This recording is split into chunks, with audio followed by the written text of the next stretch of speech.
everyone. Welcome to the 12th and final talk of the 2021 Winter Speaker Series hosted by the Nepean Sailing Club. My name is Park Davis. I'm going to be your MC tonight. Number two, David Neasmith. He's going to be our second David tonight. David is the Rear Commodore and the Harbourmaster. He has two titles, and he's going to talk about how to get your boat in the water in the spring and out in the fall, and he's going to cover all the facilities that we have at NSC. He'll also list the various services and co-op volunteer groups available for members to help them in their work, maybe to mentor them in some of their dealings as well.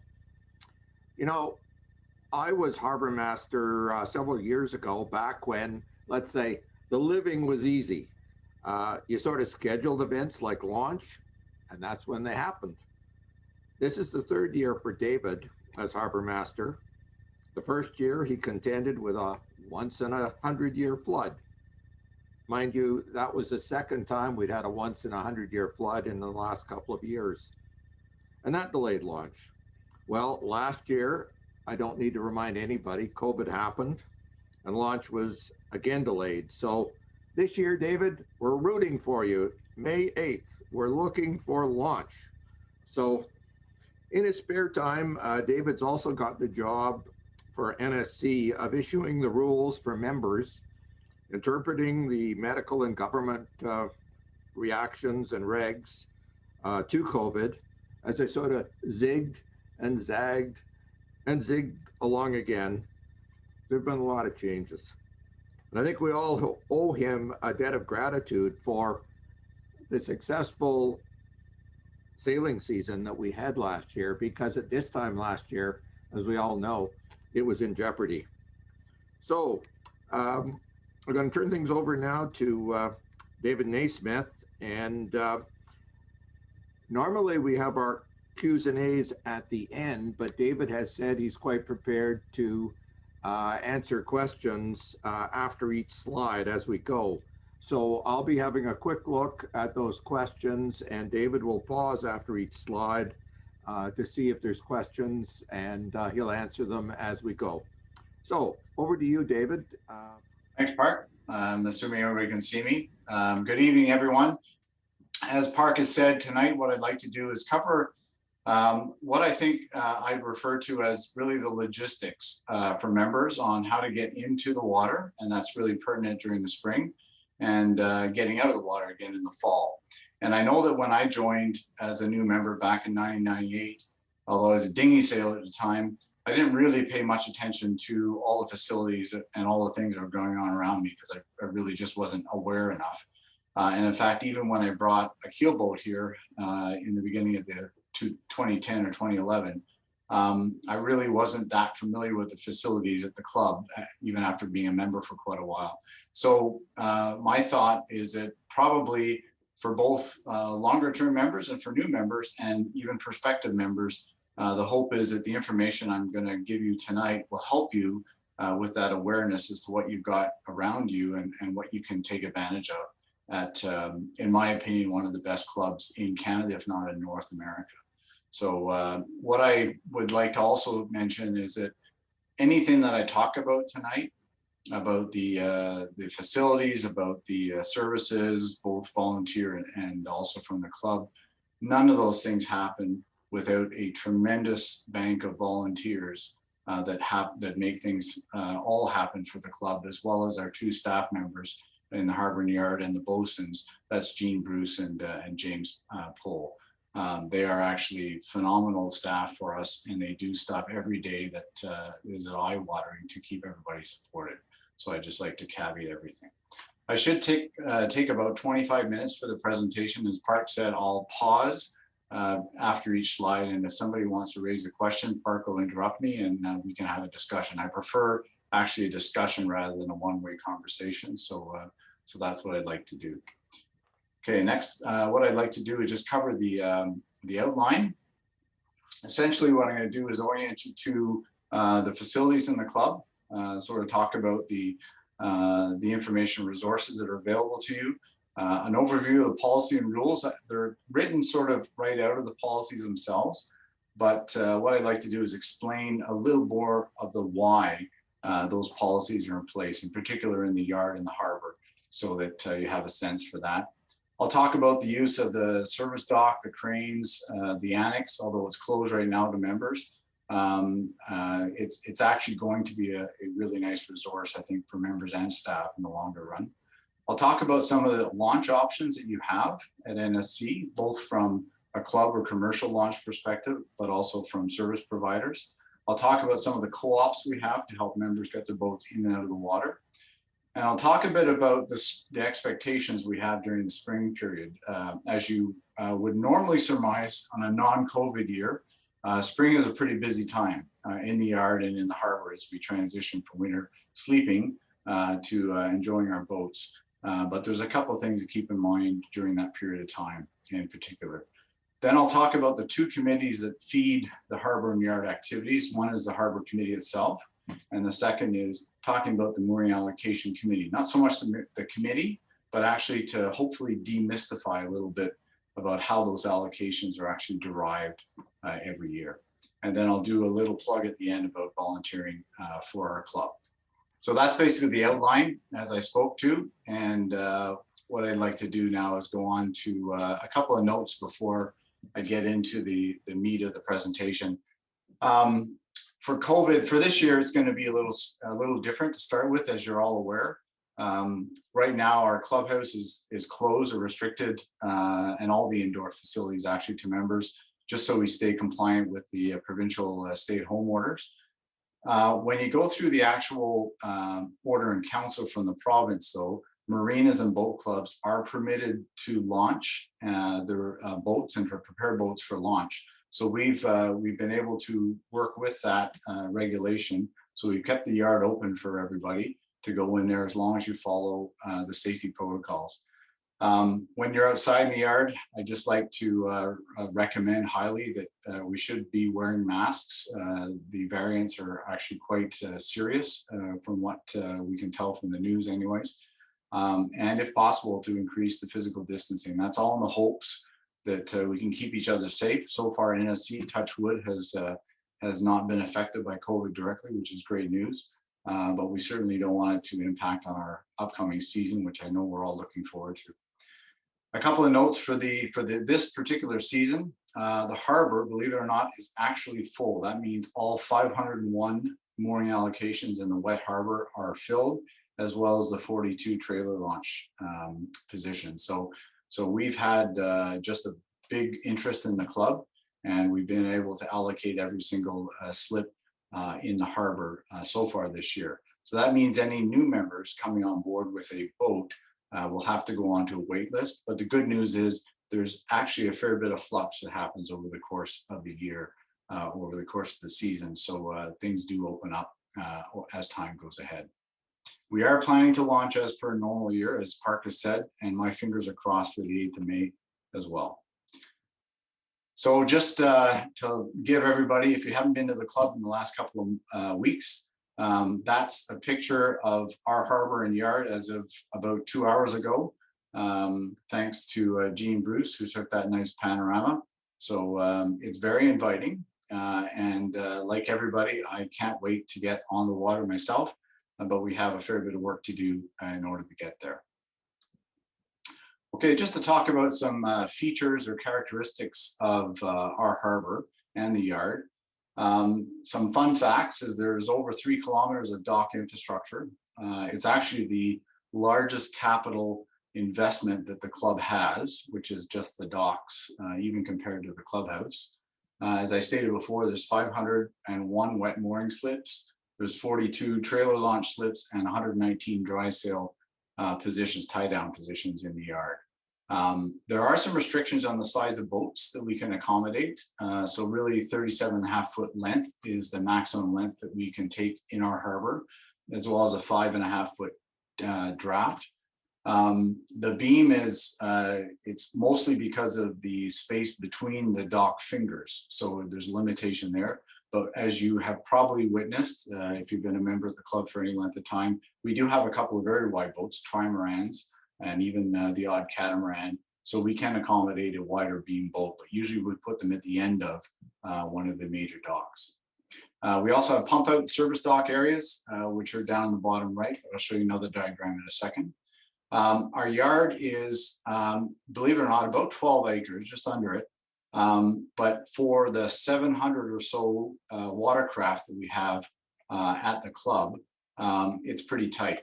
And you'll see in a picture in a second that we are actually very tight during the winter when we store those boats in our yard.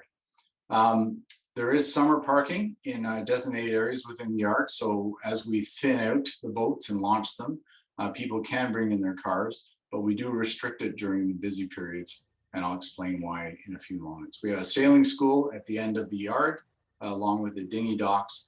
And in the yard, there's electrical power as well as water. And it is city water, but it's not recommended that you drink directly from any of the hoses that we've got there. So Park, I'll just pause here and see if there's a question that needs to be, that we can discuss or answer. Yes, David, there is actually, and it says, I'm sailboat hunting. If I find a sailboat in the PN that has a slip already, am I able to secure the slip? In other words, buy the slip in the boat, or do I go in a wait list? Right now, because the harbor's actually full, what happens is you would go into a wait list initially, but if that boat's assigned mooring was not taken over by somebody with a higher priority on that wait list, it would go back into the harbor. So it's basically based on seniority. So if the wait list is, for example, 10 people and you're the 9th person, and you're buying a boat that's already in the harbor, we have to go through the first 8 people in line to make sure that they get in the water before we do that. If you're a new member, if you're a member that's been here for a while, then that's a bit of a different story because everyone has different seniority levels. So that's how it works. Okay, thank you, David. Any other questions on this one? How do we access the water and power in the yard? They're on pedestals that are built into certain points in the yard. So around the light standards, there's some tall lights that are around the where the keel boats are stored, and also in the dry sail area, which is to the north part of the yard. There are these concrete pedestals. On those pedestals is both water and electrical connections. The caveat is during the winter, the electrical and the water is turned off. Water because we don't want it to freeze, obviously, but electrical for safety, so we don't have a fire hazard in the harbor. But early in the spring, Gene goes out there and turns everything back on. And I believe he turned it all on last week. So those services should be now live.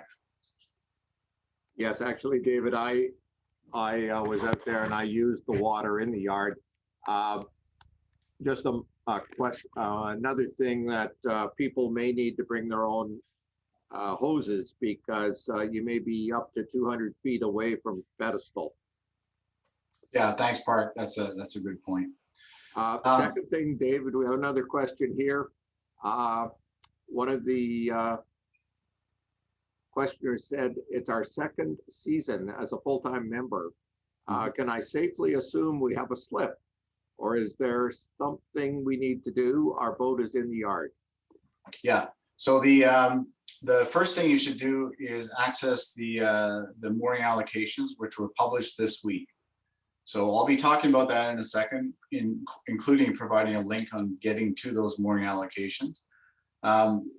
There's a very high, although I haven't got everybody's boat memorized, but there's a very high probability that if you were a member last year and you had a mooring, you have a mooring again this year, and that would be in the allocations. But that's the first thing to do, is to check those. If it's not, then come back to me and to the front office, and I'll give you those contact information, and we can sort things out.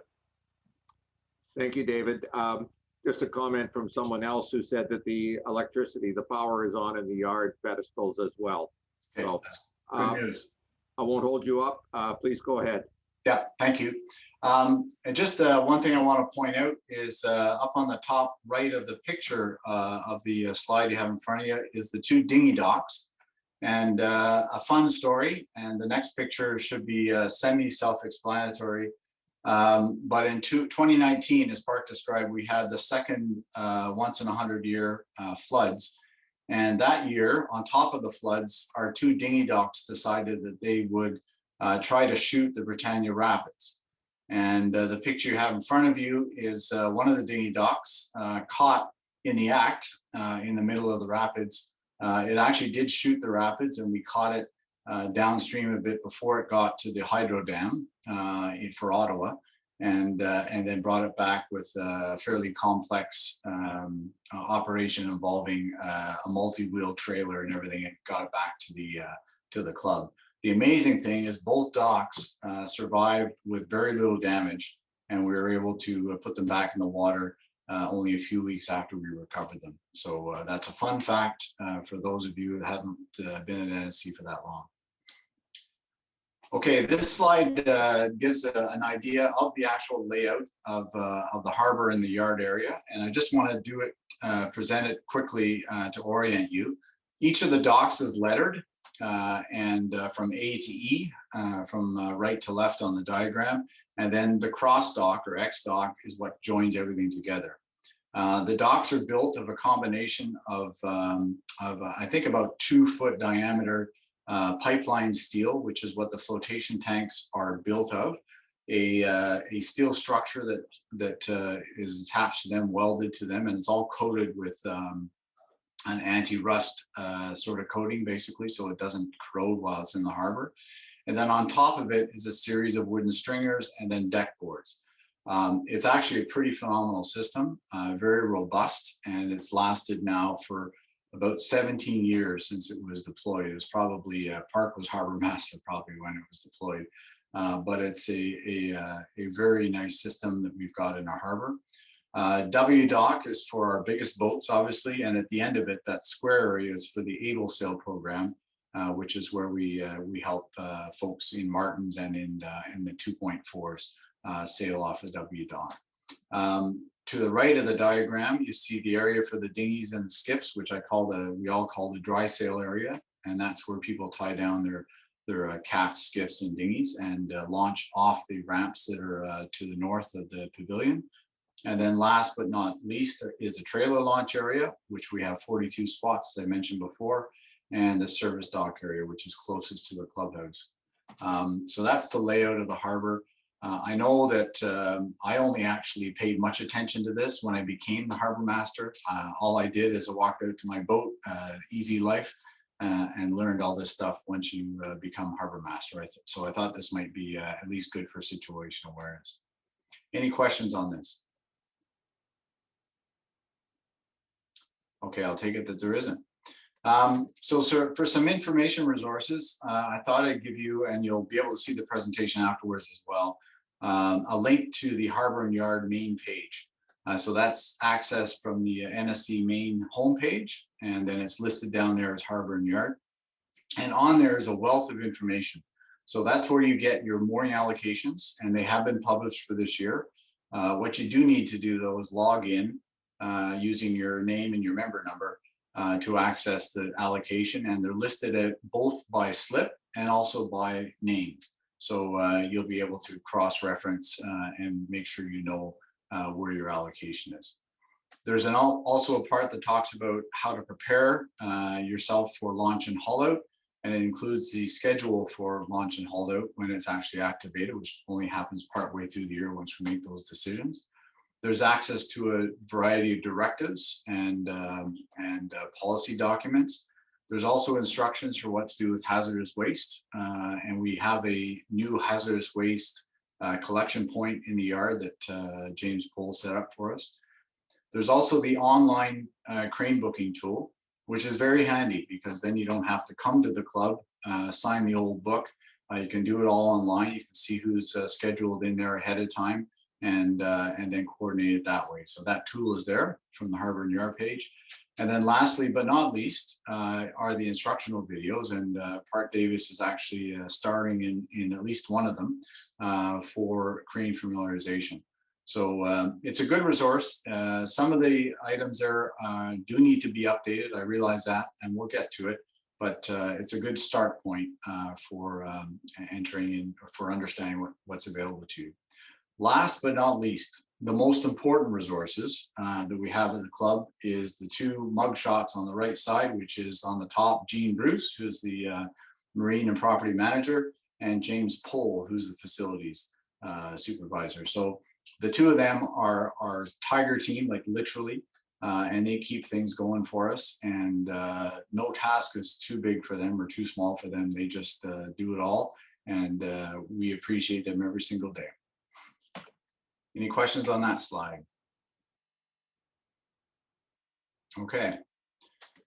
So these are some general rules of the harbor, and it's written as the policy states it to make sure it's clear what the words say. But what I'm going to do is try and explain why those policies or those rules are in place. It is under the authority of the harbor master, so the person who hangs is me. If we have a problem, for example, on the legal side for environmental issues, discharge of contaminants, etc. And also I have responsibility through to Transport Canada from a navigational and harbor management perspective in my role as Harbour Master and Rear Commodore.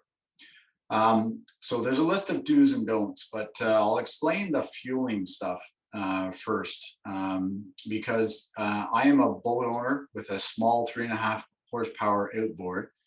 And so I can totally relate to how much of a change or a pain it is to actually have to refuel at the service docks. But it's there for a good reason, that particular rule. And if you actually refuel in the harbor and it does happen that there's a spill, what it does is that fuel spreads very quickly and affects every single boat around you. And the extent is sometimes surprising how far it can go. People sometimes do go in the water to either clean off the bottom of their boat or to recover something that accidentally they've dropped into the harbor. So it's better that we keep the water as swimmable as we possibly can, given that it's a harbor. Secondly, it is illegal from both a provincial and federal perspective to discharge contaminants into the water. So we have to observe that as a club under club management, obviously the board of directors and so on. We are responsible to make sure that we're compliant with the laws, and that is one of the laws. As far as securing a boat to the dock, that should be self-explanatory. We do specify in the policy a minimum diameter of rope to use, and that's based on lessons from storms going through and everything else. And boats of a certain tonnage, for example, need slightly larger securing lines and so on. And that is explained in the policy. If you've ever walked down the dock in the spring in particular, and you've done the sort of dive back and forth between masts, you can understand why we ask that you do get your mast up as soon as you practically can, so that we can keep the main spans of the dock clear and people aren't walking into the ends of masts and causing themselves some pain. What a lot of people do in order to mitigate that is they'll tie a life jacket to the end of the mast as it lies across the dock, and that helps. So if you do happen to run into it, it's not going to cut you or anything like that. But that's why that particular rule is in place. The docks, a lot of them do have, you might see the white rubber bumpers and other things tied to them. That's fine. But we do ask that if we're going to do anything to put bumpers or whatever on the dock, that's done through the club. So we have a contact through the Chandelier and other folks, other marine hardware stores, that we get these items at a fairly good price. And they're also standardized for our dock system. So if you're interested in getting and contributing to bumpers for your dock area, your assigned slip, keeping in mind that when it is installed, it stays with that slip. It doesn't actually go with you. You can do that through Gene at the clubhouse. On spills, so I'm talking about fuel spills or contaminant spills, the expectation for each of us is to take immediate remedial action. So stop the spill, clean it up the best you can.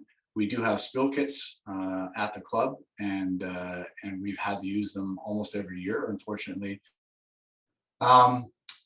Just the last point on this one is just inside the harbor. The ask is for everybody, sailboat or powerboat owners, to really just go slow when you're going along between the docks and also on the outside part of the harbor inside the berm to minimize your boat wake because what it does, obviously it disturbs all the other boats there, and in some cases they'll bang against each other and could cause damage. So that's why we ask people to go very slowly while they're in the harbor. That's just normal. And as I found out when I was a new keelboat owner, the wind in the harbor, even when your sails are down, really does affect your boat when you're trying to go into that slip and make it really as smooth as possible when everybody's watching. Inevitably, a gust hits you and you don't quite go into that slip the way you were hoping to. So, so it is hard. It is actually hard sometimes to get your boat into your slip when it's windy, when the conditions are, sideways or something like that. So it's just something to really keep in mind. And the biggest thing is, if you're not sure, please don't hesitate to ask for help. If there's people around on their boats, you'll find that all members are super friendly and they will come running and help you get in your slip safely. And that's the most important thing. Okay, if there's no questions on this slide, I'll move on to the next one. Okay, into our yard. David, yeah. moment. Yeah. There's a question here. How can we receive instruction on how to use the spill cleanup equipment that's located on the service dock if we need to? Yeah, great question. Right now, the spill kit is actually deployed by either Gene or James. We don't have an instruction sort of program at this point, but the biggest thing is to report the spill. If you can't handle it yourself, it's too big, is to report the spill to the club, and we'll take the action. We have a protocol we follow to actually clean up the spills. We've had to do it several times. Okay, thank you. Okay, so before I talk about sort of the rules of the yard, just put your attention on the picture, and that should be self-explanatory on how tight things get in the winter for our storage. And we somehow, thanks to all the volunteers and our staff, turn that geometric sort of shape into a floating harbor and dry cell area. So, but during that transition, especially right now, the yard is a very, very busy place. So the biggest rule that I want to emphasize tonight is that of safety. Is if you're in the yard working on your boat, moving around, you're busy, you're motivated to get your bottom done, whatever the case may be, is really please stay aware of what's happening around you. Often there's tractors, there's a service provider with huge trailers and trucks moving boats back and forth, getting to the cranes. Just really stay aware of the movement of boats and vehicles in the yard when you're there, especially in the spring and again in the fall. Obviously, the yard is limited in space, and we ask that members, you obviously do come in with ladders and all the things you need to have with you to prepare your boat. But once you're done, please take them home so that we don't have all those items littering in or staying in the yard and littering it during the course of the season. The other one is be a good neighbor. And that's really the ask for all members is when you're out there working on your boat, just be aware of how you might affect others. And the biggest thing is, and the reason we don't permit sandblasting is if you're in there sandblasting your boat, it's obviously going to affect everything around you within 2 or 3 boat lengths as you sandblast. So that's one of the reasons that we don't permit that. A couple other things in there that I won't go into in a lot of detail. The only one I want to pull out is that when you're driving during the summer in particular, we do have a school running with a lot of kids, various ages.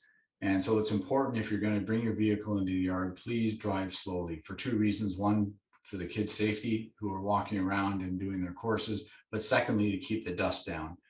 so it doesn't coat everything. Any questions on that particular slide, Bart? Okay. Our dry sailor dinghy area. We actually have not a bad area. We're working over the next year or two to actually improve the dinghy facilities for the dry sail. We accommodate everything from catamarans. We have quite a growing fleet of very fast and even foiling catamarans. We have skiffs, we have dinghies, and we actually can accommodate canoes and kayaks if members wish to bring those as well. It's shared space with the school. So there's part which is for our members' use in this dry sail, and then there's other areas that are designated for the school. So just something to be aware of. Our ramps are steep, and I think everyone is aware of that. So it is a challenge sometimes to bring your boat in and out if it's a heavier boat, like I have a heavier dinghy. But there is an electric winch that's that can be deployed on the west side ramp to actually help you pull your boat up. It's really going down. It's not so bad. It's coming back up, especially if it's full of water like our dinghy is often.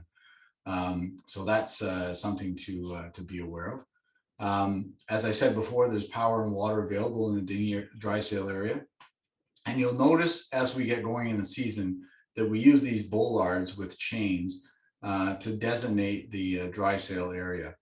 People can go in there if they have a boat just by bringing the chain down or knocking the bollard down to go in and deliver sails or whatever to the dinghy, or actually take it to a regatta, and that's fine. But the only thing I ask is that once you've done that, please put the chain back up in the bollard so that it just keeps the vehicles in and out under control. Any questions on that particular slide? Okay. Service docks.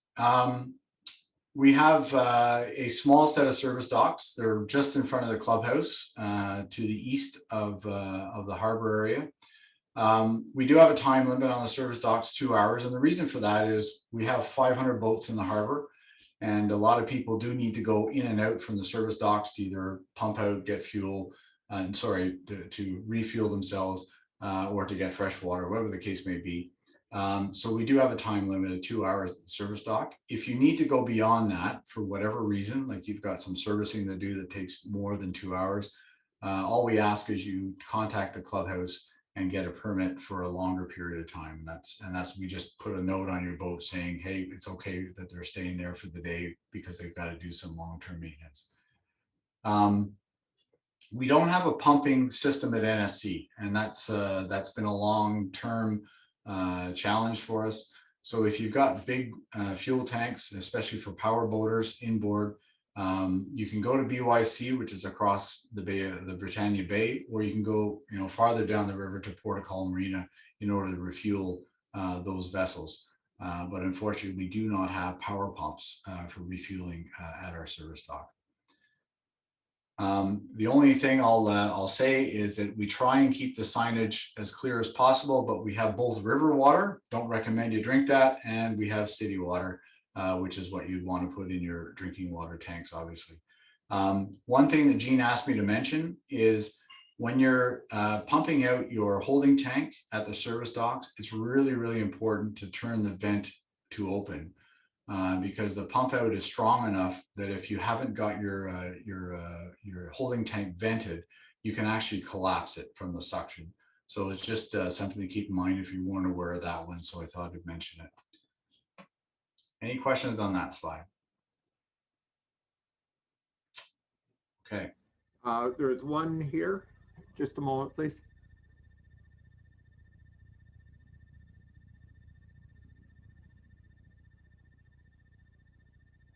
I think there was a concern because a person couldn't charge their battery for 24 hours because of COVID at the service dock, but that's a fairly specific question. I'm not sure what the circumstances were, so you may or may not want to, or be able to even address that. No, it's very hard for me to address that specific question. So it's maybe we can take that on offline with the member, and we can talk about the incidents, figure out how we can make things better. Okay. Okay, so the next one is I'd like to talk about our cranes. First of all, I've been all around North America at various clubs in Canada and in Annapolis and Key West and so on. And I can tell you that the facilities we have, in particular the boat and the masting and demasting cranes, are the best in at least Eastern North America. Even when you go down to Annapolis, they don't have the facilities consolidated the way Nepean Sailing Club does. So when you're going to a regatta, for example, going to Annapolis, we could launch our boat with one of their boat cranes, but we had to actually put our mast up with a gin pole because they didn't actually have a mast crane anywhere close to the crane used to put the boat in the water. So I'll tell you, we are super lucky at NSC for the facilities that we have to use. Big thing about the cranes, and hopefully I can get an idea from a survey at the end of this, is that before you do use the cranes, I do need you to go through the familiarization training for those cranes. When you're, picking up and rotating and putting back in the water, a 5,000 or 6,000 pound boat, you don't want to make a mistake and damage your property, or even worse, hurt somebody else. So it's important that everybody uses those cranes, and it is volunteer use on those cranes. Our staff don't do that for you. But you do need to go through that familiarization training, and Park, who's also with us tonight, as you know, runs that crane familiarization.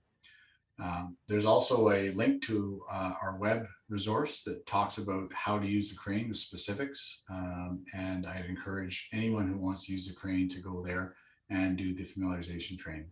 Some fun facts on the two cranes. They're not exactly the same. The North crane is newer. And it's a power lift and rotate for the boat, and it's also a power lift for the mast, but it's a manual rotation. Whereas on the South crane, which is older, the mast crane is a bit different, so it's all hydraulic and with a winch and everything else.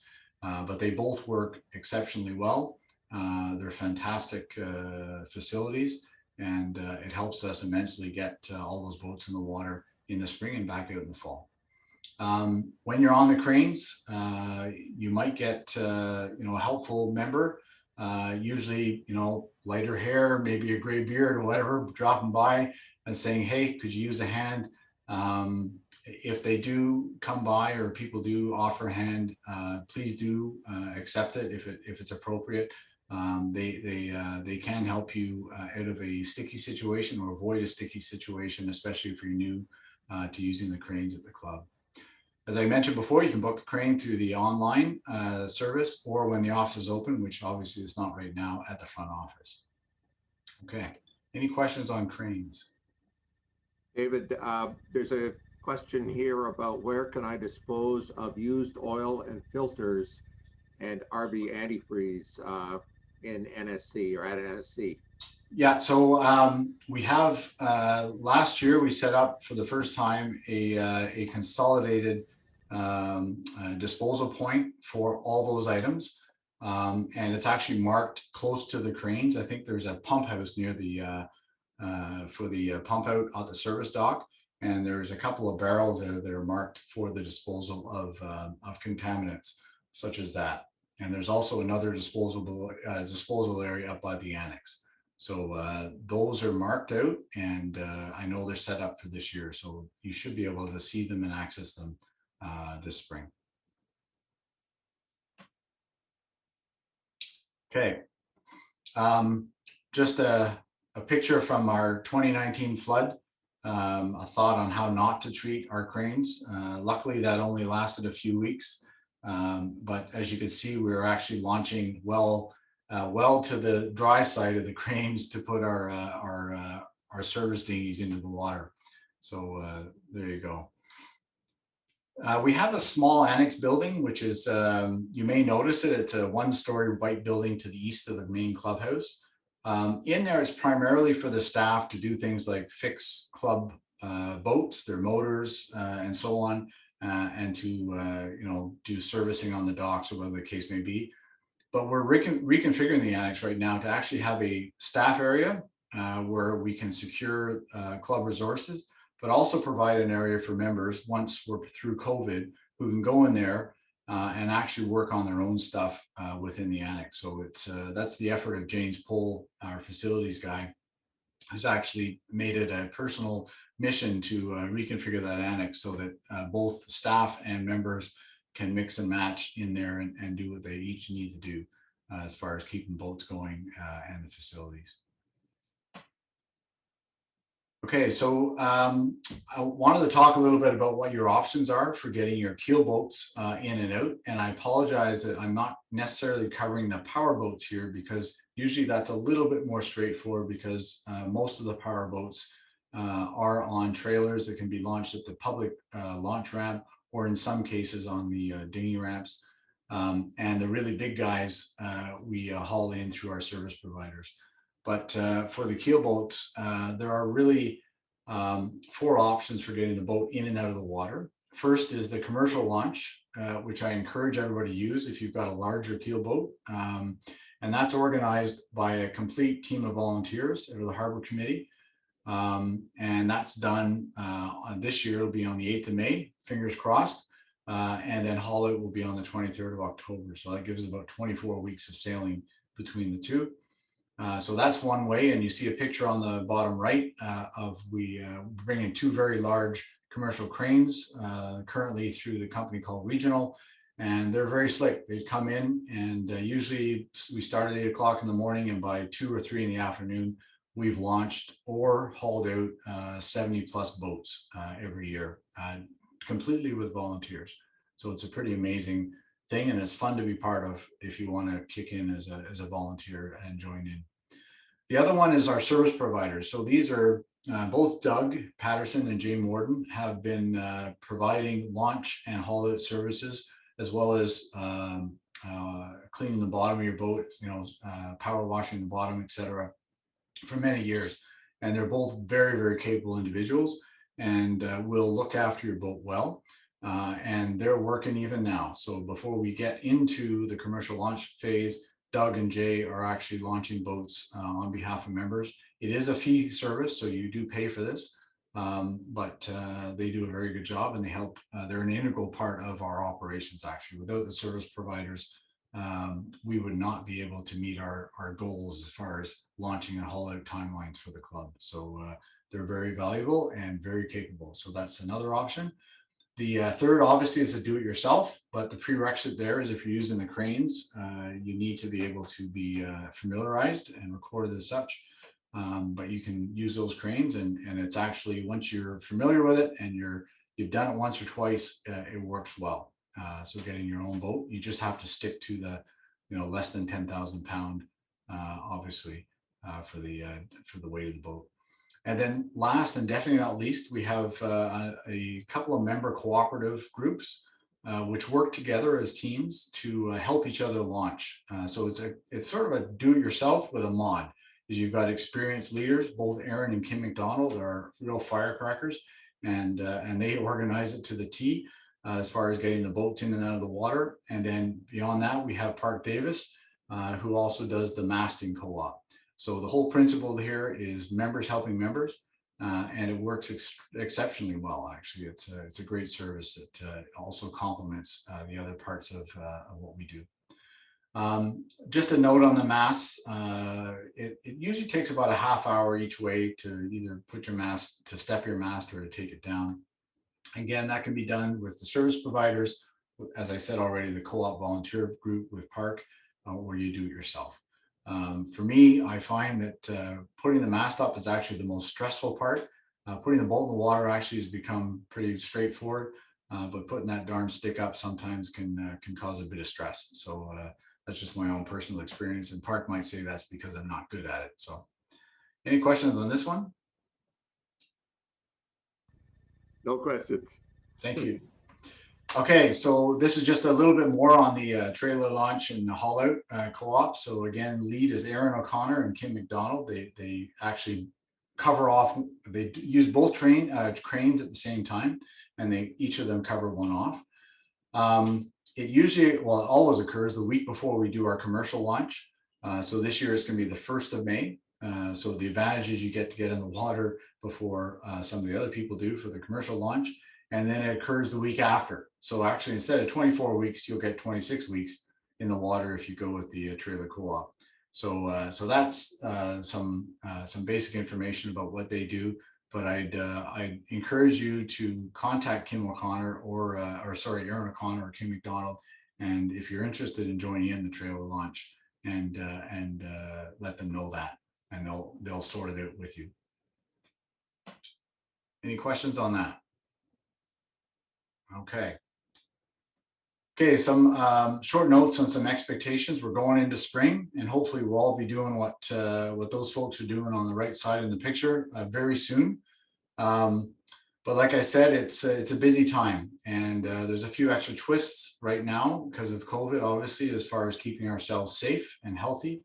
But just to keep in mind that yard can become what I call a semi-chaotic ballet of things moving around.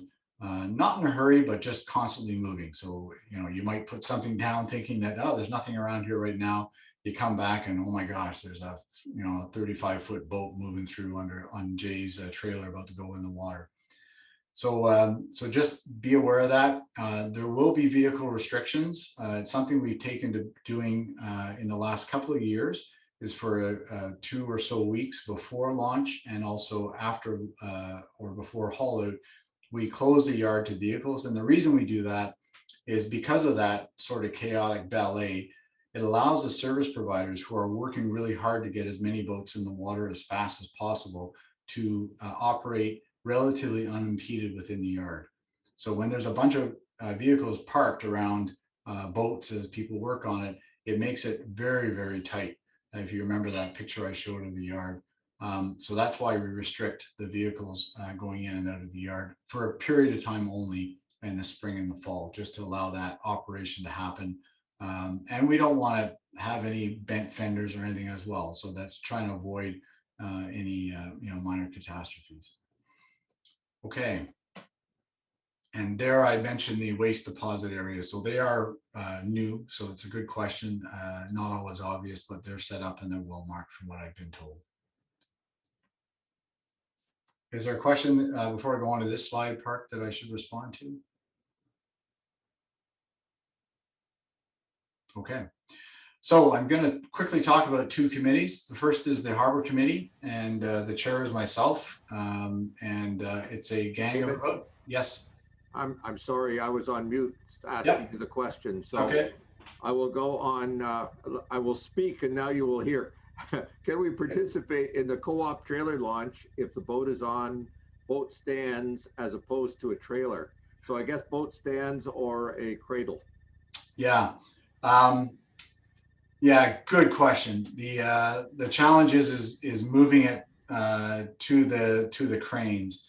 And so its trailer launch is titled that for a reason, because it's really got to be on a trailer. It's partly because they try and accomplish it in a day. So they take a Saturday and they use both cranes and they get as many boats as possible in the water or out on that Saturday.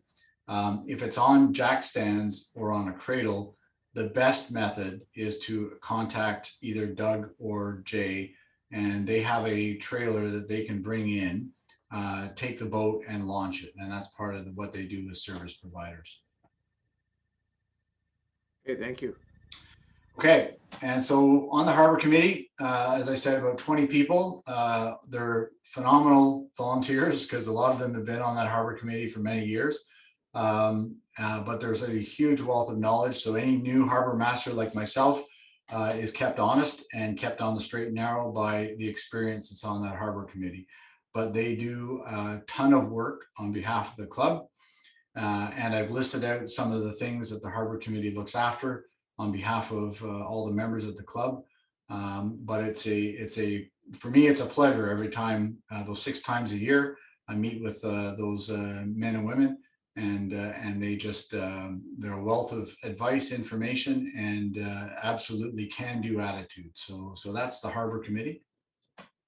The second one, there is a mooring allocation committee as well. It's not a subset of the Harbor Committee. It actually runs in parallel to the Harbor Committee, but to be on the mooring allocation committee, usually it's somebody who's been on the harbor committee for a number of years, so they're familiar with the policies. And it's a small team that that actually does the moorings every single year for the members for the just under 700 moorings we have. And it's two parts. There's what we call the main mooring allocation committee, which is chaired by Bruce McDonald. Deputy, or the co-chair, is Michael Lee, who's also my deputy. And then there's the dinghy mooring allocation committee, which is relatively new.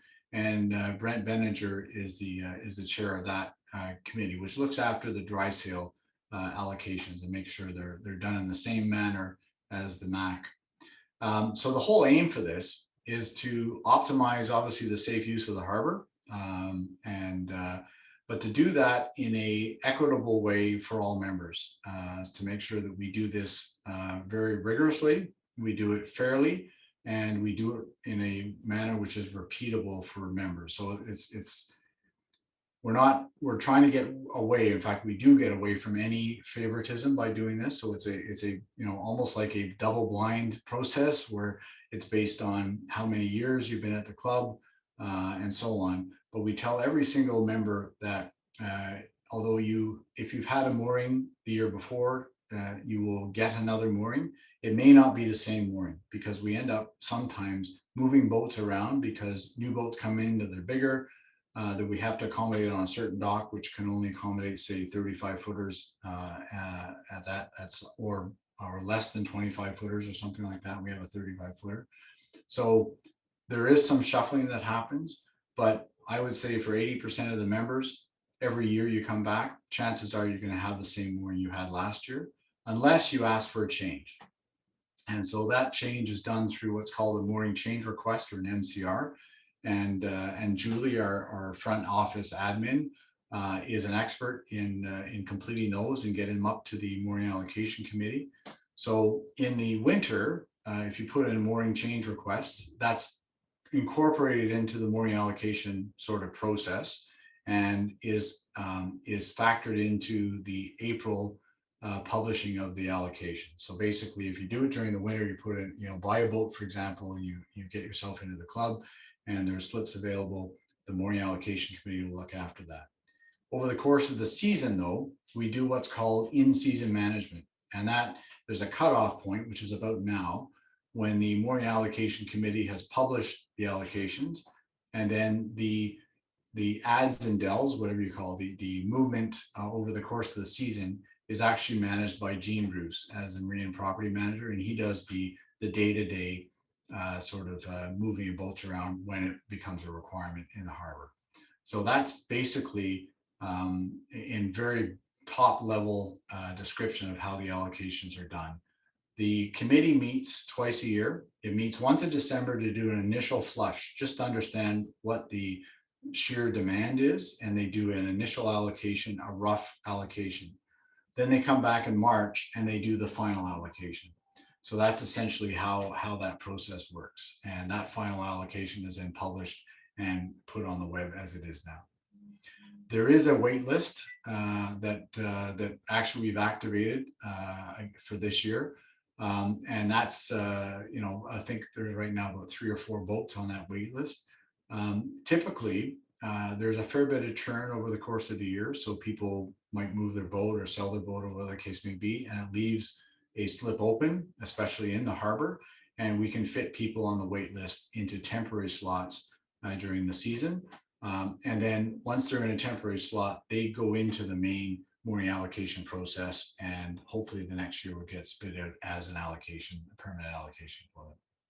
So that's basically a 1/10,000 foot description of those mooring allocations. And I don't know if I've actually helped demystify it, but I've given it a college try anyway. So that's part of it. And I expect there might be a question on this, so I'll just pause here and see if there is. Actually, there is a question, David, but it refers back to an earlier slide. And the question that I asked with a little bit of fun in the voice is the crane familiarization training scheduled? And where do we sign up? Well, Park, that's a question I'll just bounce right back to you. Have we set the crane familiarization time? That's why I'm laughing. Yeah, I bet you are. I think that'll be a topic next week when we have a harbor meeting, and I guess we'll both come up with a date at that point as to what makes sense. Yeah, absolutely. Yeah, it's as people can appreciate on the call, with COVID, things are a little bit uh, up in the air. We're still sticking to that launch date, and of course we'll work the crane familiarization dates around that. But we just need to be a little bit flexible, I think, at this point. That's right. Okay. I think if I could add to what you just said, I was all prepared to have it assigned the familiarization session at May 1st along with trailer launch. And then I realized that that was going to add perhaps another 10 or 15 people standing around watching as Kim and all the other people launched the trailer boats. Yeah. And so we violate all sorts of COVID rules and could cause problems to each other and the club. So I don't think that's such a good idea. Give us a few days to try and figure out what a better idea is. Yeah, thanks, Park.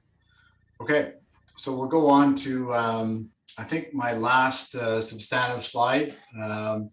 And I just want to make a plug out for volunteering. I think you saw at the beginning of the Speakers Night presentation, sort of a list of fleet, harbor, so on, volunteer opportunities.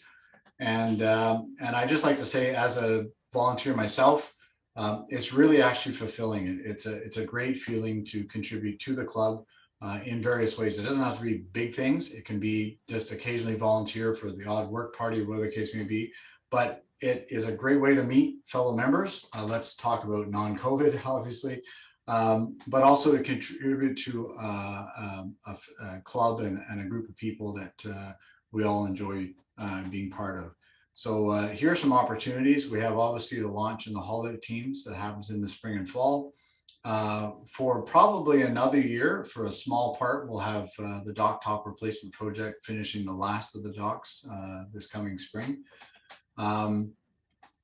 During the yard reconfiguration, we have to remove the cradles once the boats are launched and store them, and then we place them out in the fall. And that's actually a fairly precise piece of work to make sure we get every cradle exactly in the right place, so that when the boat comes onto it, there's enough space between the last boat we put down.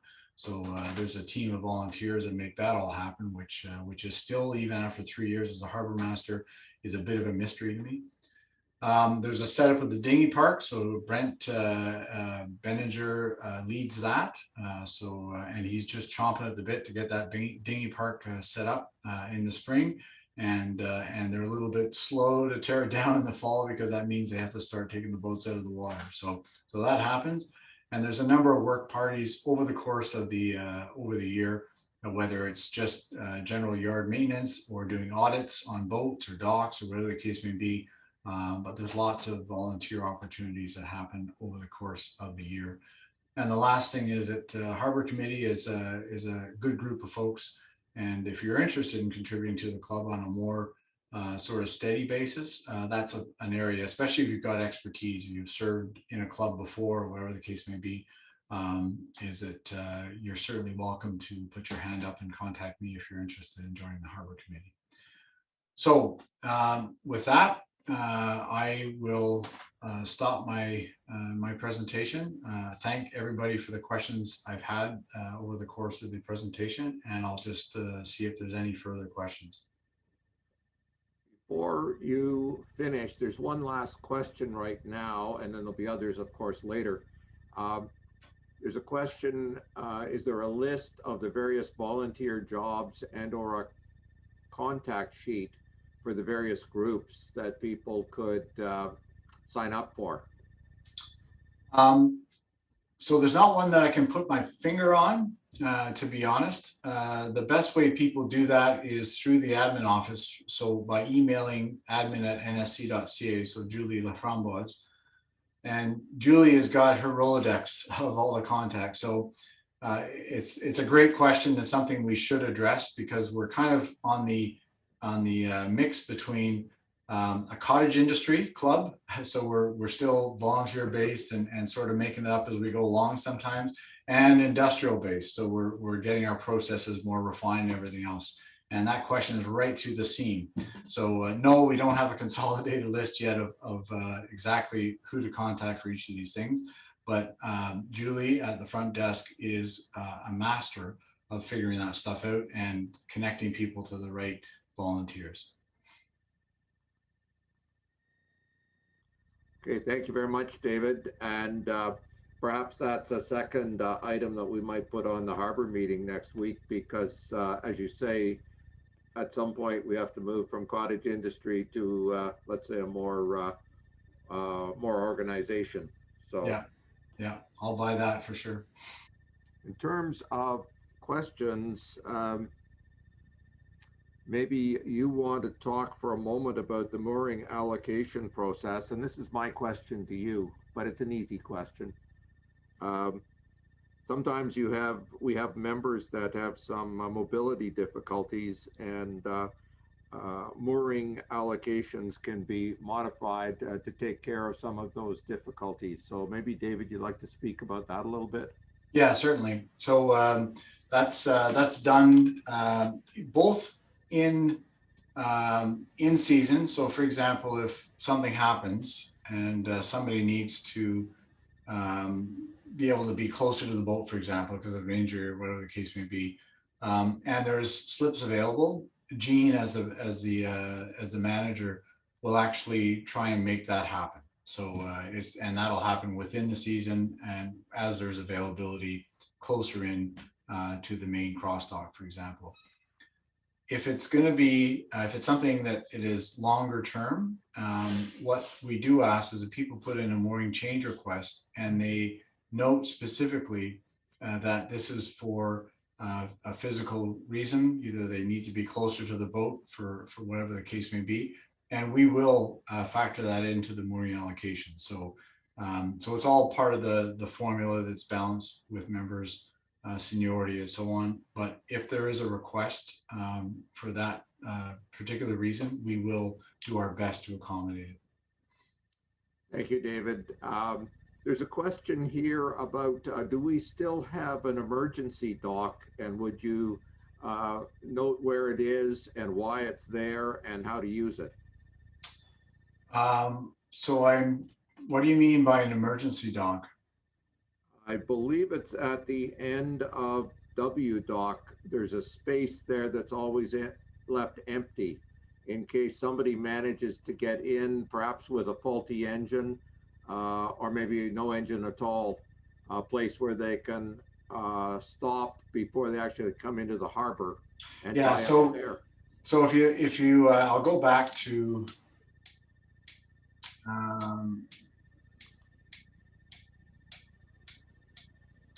this diagram.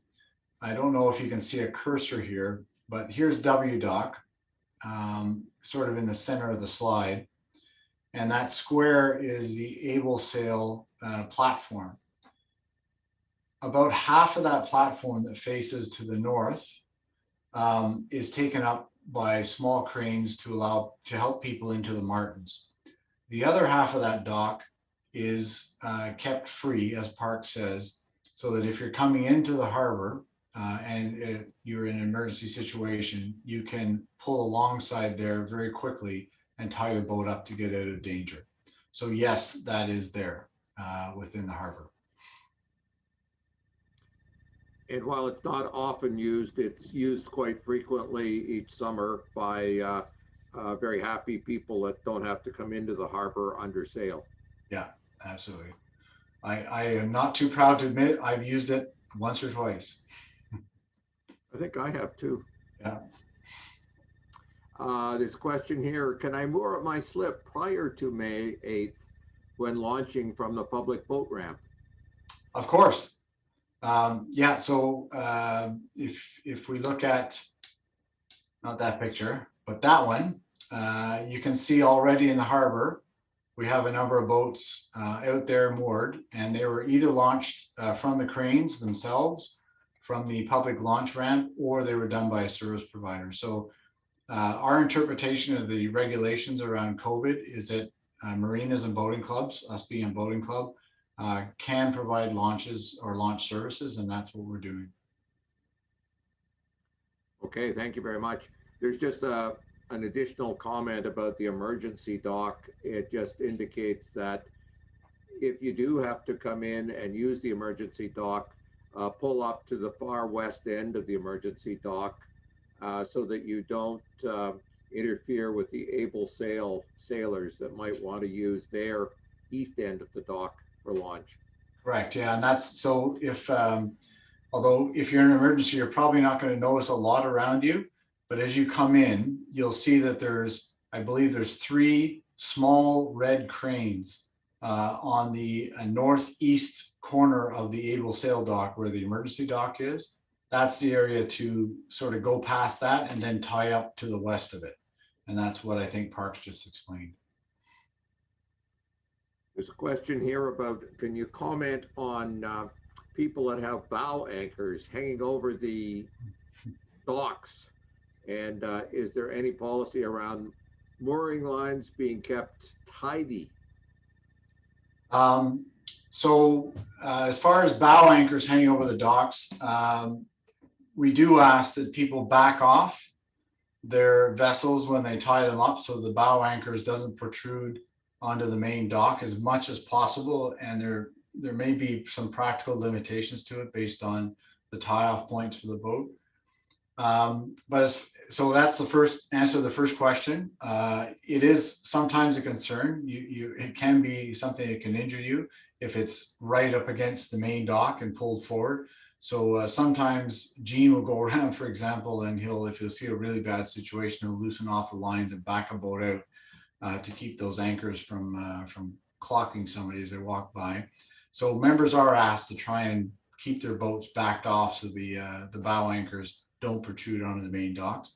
The second one is, as a principle in the policy, general seamanship is encouraged at the club, obviously.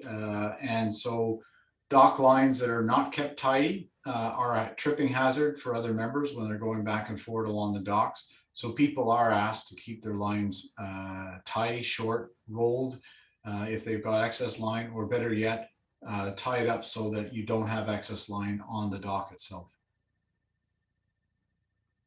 Okay, thank you.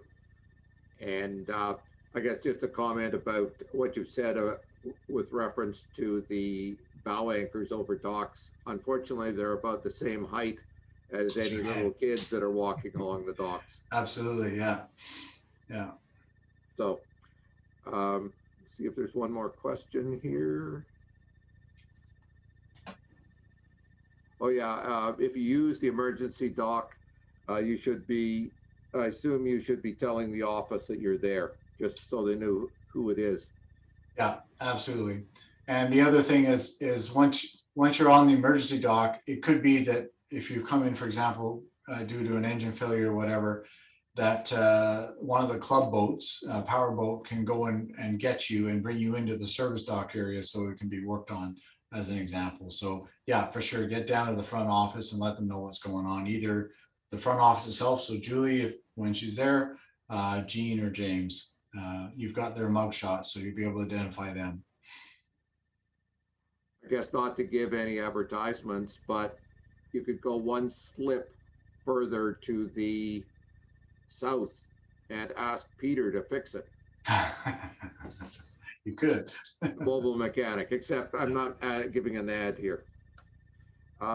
If I could add something to what David's already said about tarpaulins, normally, like, we haven't had a normal year for a while, but last year and this year, the Bring on the Bay swim are going to be canceled because, frankly, you can't have 800 people and 200 or 300 spectators all together all at once watching people leave because of COVID. And so this year, we'd prefer, if you have any old worn out tarps, to take them home and put them in your own garbage. If you put them in the dumpsters in the clubhouse, they have to be emptied much more frequently, and we pay each time we empty those dumpsters. So don't leave them here, and we don't want them donated this year. Take them home. Next year, you can, if you have an old tarp then, we'll be more than happy, I think, at that point, to have them for the swim. Thanks, Park. Yeah, that's a good point. And I think you talked already about oil and antifreeze. Before the club had that service available, Canadian Tire, if it happens to be close to you, if you happen to be going there anyway, normally at the auto service store, they'll take oil and antifreeze without any questions asked. Yeah, most garages will as well. But bottom line is we've set up a couple of collection points at the club with, I think they're big blue barrels at this point. So, a comment for you, David. We have somebody watching you from Anaheim. So I see Steve Luckett. Yeah. Hello, Steve. I hope you're still there, but I hope things are going well down south in California, if that's where you are still. So thanks for watching. I bet it was out of curiosity. So I think, yeah, James Pohl is on. He obviously is the guy to talk to as far as where those points are. And if I just gave you some general ideas where he's told me they are, but he's all over it, folks. So talk to James Pohl. He's got a very good grip on it. David, I think that's all the questions, and thank you for all of your answers and for the excellent presentation. I think it was well worthwhile for many, many people. So any case, thank you again tonight. My pleasure. Thank you. Every time we have a speaker come, we want to give them a token of the gratitude of the club. And so here is, let's see, where are we here? Okay, here is the standard club hat. And Julie will have this hat for you shortly in the office whenever you're down at the club again. So you can pick one up from her. Thank you, Park. So yeah. Thank you again. And I guess we come now to a close of the talks. You will see on the chat function, there is a reference to the website, the location of the YouTube videos for the last 12 sessions. And this one will be on it very shortly as well. Or you can just go to the NSC YouTube channel and take a look at the playlists. And so you will see those there. And I guess we're signing off for this year. So remember, next year, if any of you have cool sailing topics to share, we're always searching for new ideas. And so please don't be shy. Come ahead and contact us and give us a hand. So either with new topics, or if you'd like to help out Stephen and Melanie and Tony and I, please come ahead. We'd love to have you. And meanwhile, I encourage everybody to volunteer in whatever club or association you're in whatever way you can. And in the meantime, be safe and all the best, and have a good sailing season. Goodbye.